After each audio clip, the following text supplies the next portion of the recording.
अस्सलाम वालेकुम, मेरा नाम डॉक्टर किरण फातिमा है। आज हम बात करेंगे विटामिन सी के बारे में। विटामिन सी के बारे में हम इसलिए बात कर रहे हैं बिकॉज़ ये एक बहुत ही वेल रिसर्च्ड और वेल स्टडीड इंग्रेडिएंट है।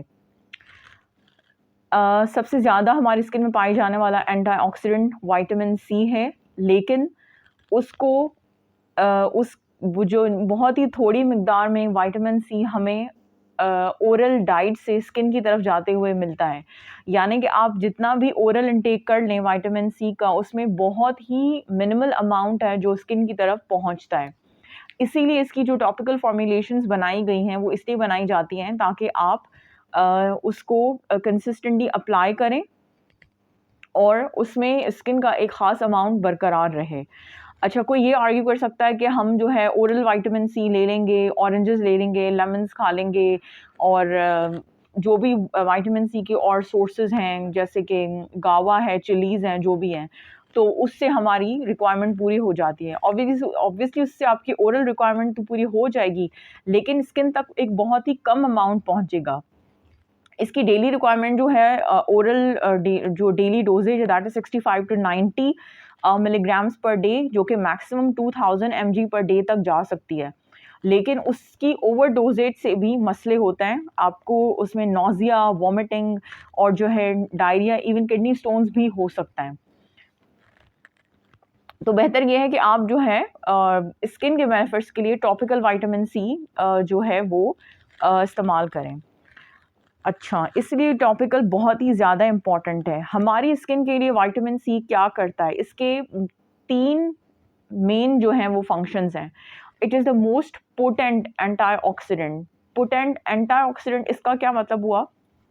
यानी कि ये ऑक्सीडेटिव स्ट्रेस को फाइट करता है। अब ऑक्सीडेटिव स्ट्रेस क्या है? ओवरऑल वर्ल्ड ही एक ऑक्सीडेटिव स्ट्रेस है, पोल्यूशन है, स्मोकिंग है, सन एक्सपोजर है। तो उससे क्या होता है कि हमारी स्किन में रिएक्टिव ऑक्सीजन स्पीशीज़ जनरेट होते हैं। तो विटामिन सी उनको ख़त्म करता है, यानी कि ये उनको क्या करता है कि उनसे रिएक्ट करता है और फिर उस ऑक्सीडेटिव स्ट्रेस को कम करता है। फिर यूँ होता है कि ऑक्सीडेटिव स्ट्रेस को ख़त्म करना क्यों ज़रूरी है विटामिन सी के लिए? वो इसलिए ज़रूरी है क्योंकि जो जो ऑक्सीडेटिव स्ट्रेस है, वो आपकी स्किन में कोलेजन को ब्रेक डाउन करता है। तो कोलेजन जब ब्रेक डाउन होता है तो उसको कैटर करना बहुत ज़्यादा ज़रूरी है। अब क्या है कि ये जो है जो सन डैमेज के थ्रू जो कोलेजन ब्रेक डाउन होता है, ये उसको ख़त्म करता है। बेसिकली ये जो सन हमारे स्किन में रेडनेस या इन्फ्लेमेशन कॉज करता है, उसको ये मिनिमाइज़ करता है। इसीलिए विटामिन सी और सनस्क्रीन का एक बहुत जो है अगर आप साथ उसको यूज़ करते हैं तो उन जो सनस्क्रीन के बेनिफिट्स बहुत बढ़ जाते हैं। अच्छा, एक ये हो गया, ये एक पोटेंट एंटीऑक्सीडेंट है। कोलेजन को जो है कोलेजन ब्रेकडाउन को रोकता है और जो है इन्फ्लेमेशन और रेडनेस जो कि सन की वजह से होती है, यानी कि आप अगर कोई ज़्यादा सन एक्सपोजर में रह रहा है तो उसकी स्किन पे हाइपरपिगमेंटेशन, रिंकल्स और स्किन का जो कोर्स टेक्सचर है या फिर टेलेंजेक्टीजियाज यानी कि स्पाइडर वेन जो पतली-पतली सी वेसल्स नज़र आना शुरू हो जाती हैं, ओवरऑल इस कंडीशन को हम सोलर एलास्टोसिस कहते हैं। तो उसको विटामिन सी मिनिमाइज करता है। सेकंड, ये कोलेजन को बूस्ट करता है।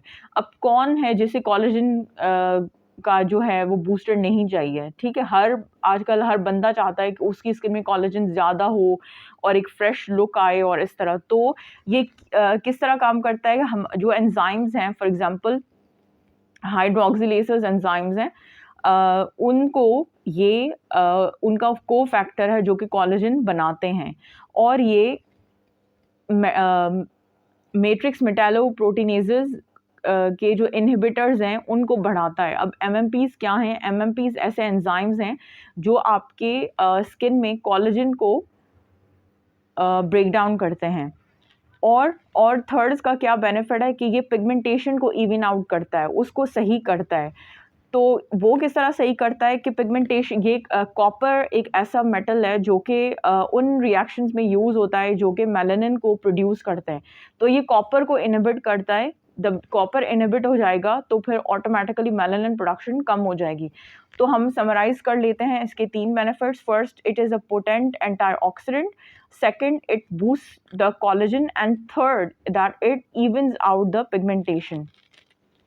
अच्छा, इसको जो है यूज़ किस तरह करना है कि आप इसको सनस्क्रीन से पहले यूज़ करें और फिर जो है सनस्क्रीन लगाएं। उस तरह क्या होगा कि आपकी सनस्क्रीन बहुत ज़्यादा अच्छे तरीके से काम करेगी।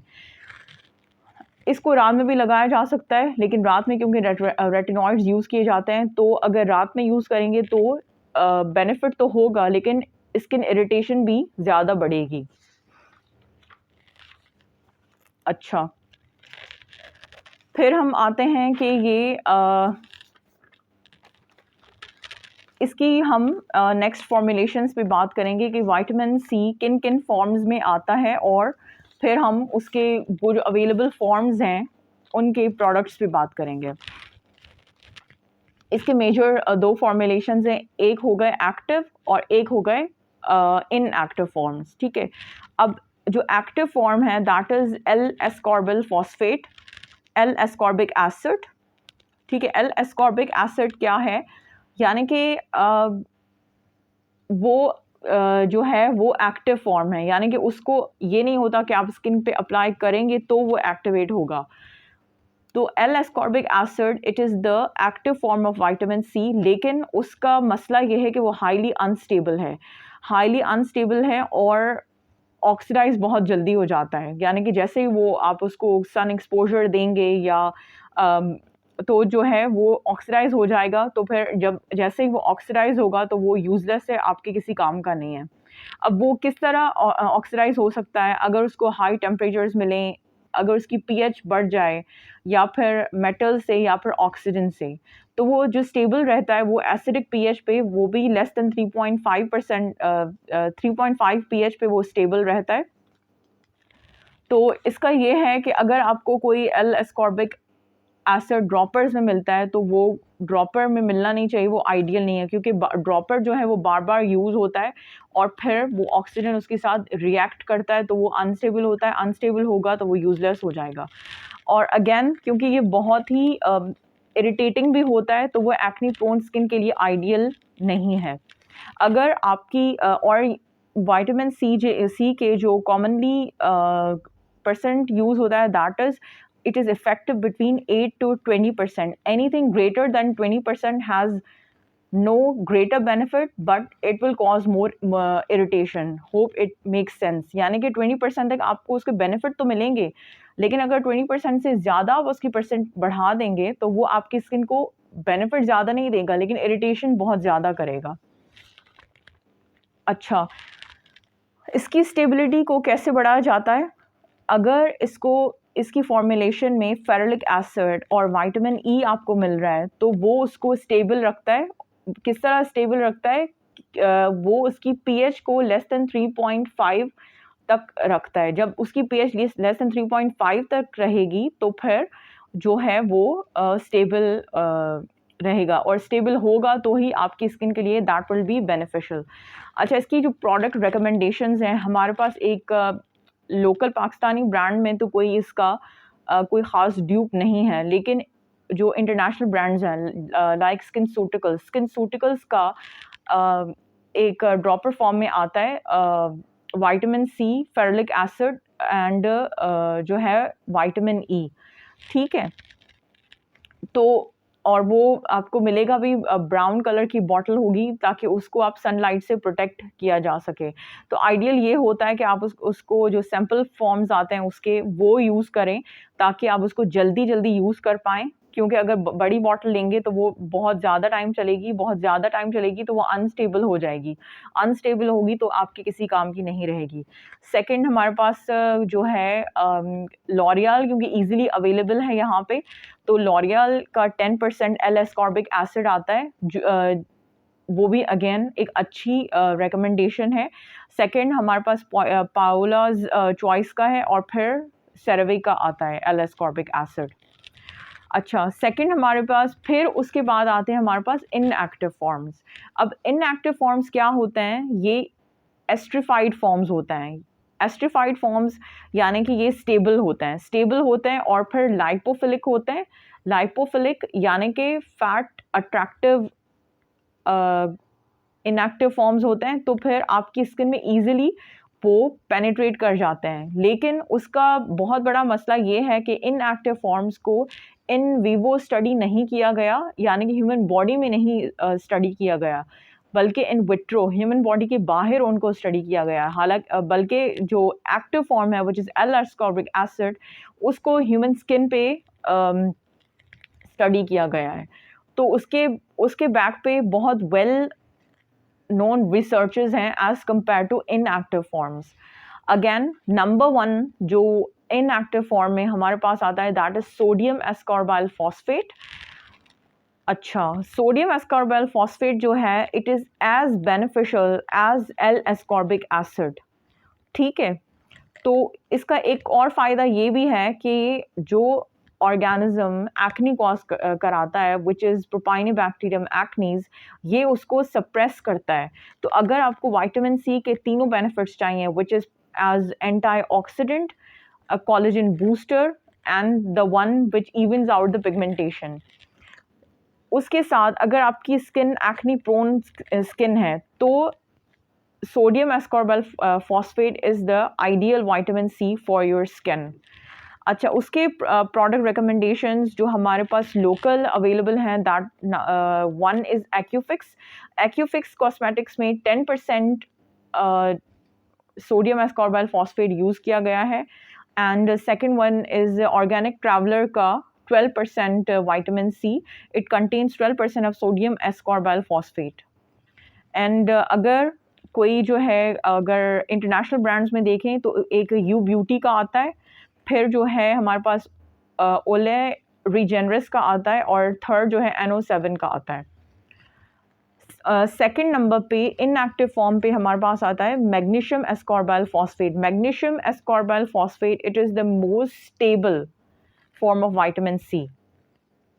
ठीक है, लेकिन उसकी जो एंटीऑक्सीडेंट प्रॉपर्टीज़ हैं दोज आर क्वेश्चनेबल। उन पे कोई वेल रिसर्च अवेलेबल नहीं है कि उसकी एंटीऑक्सीडेंट बेनिफिट्स कितने हैं। अच्छा, क्योंकि इसकी एब्जॉर्प्शन पुअर है इस वजह से इट इज़ लेस इरिटेबल। सो क्योंकि ये लेस इरिटेबल है so it is better choice for sensitive skin. Sensitive skin के लिए मैग्नीशियम एस्कॉर्बाइल फॉस्फेट इसलिए बेनिफिशियल है कि कुछ ना लगाने से बेहतर है कि आपको कुछ उसका बेनिफिट मिल जाएगा, क्योंकि इसकी एब्जॉर्प्शन लेस है। इसके एग्जांपल्स हैं हमारे पास, एक कॉस्मेलॉन की क्रीम आती है जिसमें मैग्नीशियम एस्कॉर्बाइल फॉस्फेट है लेकिन उसकी परसेंट क्लियर नहीं है। सेकेंड ग्लॉसियर का विटामिन सी है, and third is Dermalogica which contains 15% of magnesium ascorbyl phosphate. Third is ascorbyl glucoside. Ascorbyl glucoside क्या करता है कि ये आपके स्किन में it converts into sugars and ascorbic acid. अच्छा, अगेन इसके भी इन विवो स्टडीज़ नहीं हैं, ह्यूमन बॉडी पे ह्यूमन स्किन पे स्टडीज़ नहीं है, लेकिन इन विट्रो स्टडीज़ हैं, and it has all 3 benefits of the L ascorbic acid.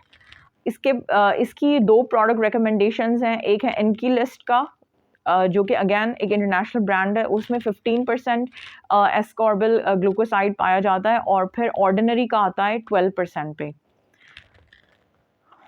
अच्छा, ये वैसे इतने काम का है नहीं इंग्रेडिएंट।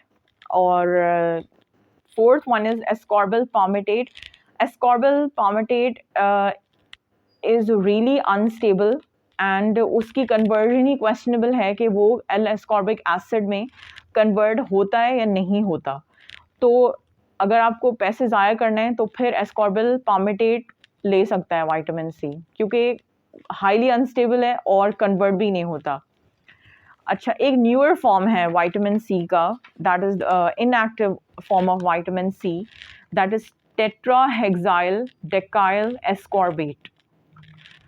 अच्छा, इसमें क्या है, it is very unstable and it is lipophilic. Lipophilic यानी कि आपकी स्किन में बहुत अच्छे तरीके से ये पेनिट्रेट और एब्जॉर्ब होगा, और इसके भी all 3 benefits L ascorbic acid के सारे तीनों बेनिफिट्स इसमें मिलेंगे, लेकिन ये स्लाइटली इरिटेटिंग होता है लेकिन इसका सबसे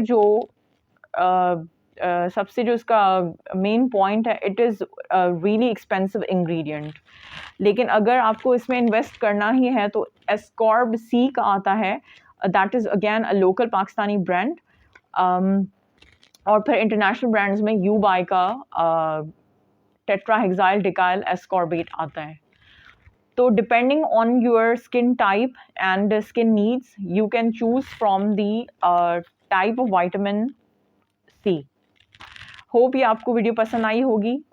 इन द एंड अगर आप चाहते हैं कि हमारे चैनल को सपोर्ट मिले और आपको आगे और ज़्यादा इस तरह की इंफॉर्मेशन अगर चाहिए तो please subscribe, like and share this video. तब तक नेक्स्ट वीडियो के लिए अल्लाह हाफ़िज़, थैंक यू।